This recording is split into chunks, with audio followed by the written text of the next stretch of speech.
Have you ever experienced something so chilling it left you frozen? What if you bought a cozy little bungalow only to find out it's occupied by an angry spirit of a woman who died there? Welcome to Elmswood, a small town nestled between the hills and the fog, where the trees lean a little too close and the silence lingers just a second too long. The kind of town that doesn't make the news, where everyone knows everyone, but no one tells you everything. Sandra arrived on a Wednesday. She had no family left, no ties to any city, and a heart weighed down by grief. Her parents had died in a brutal car crash just 6 months earlier. Too painful to speak about, too real to forget. She needed somewhere quiet, somewhere far.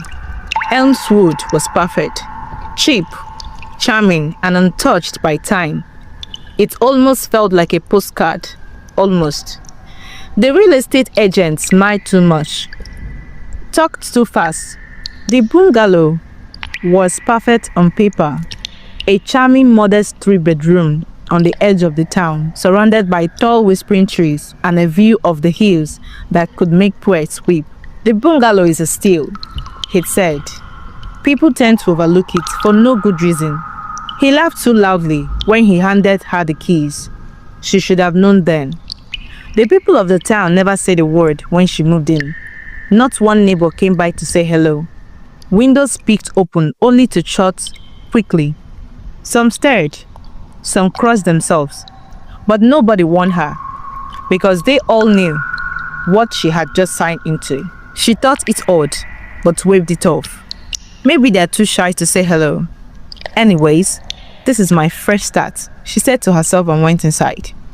The first 2 weeks were uneventful, almost too perfect. Sunny mornings, crisp coffee, unpacking, painting, quiet nights with a glass of red wine, and the soft hum of jazz playing from her Bluetooth speaker. She told herself she'd made the right choice. She started sleeping without locking every bolt on the door. Then on the 15th night, it began. At exactly 3:11 a.m., the jazz began playing again, on full blast. She stumbled out of bed, heart pounding, only to find the speaker dead. No lights blinking. She unplugged it. Still, the music blared. Until suddenly, silence dropped like a guillotine. She didn't sleep that night. The next day, she found scratches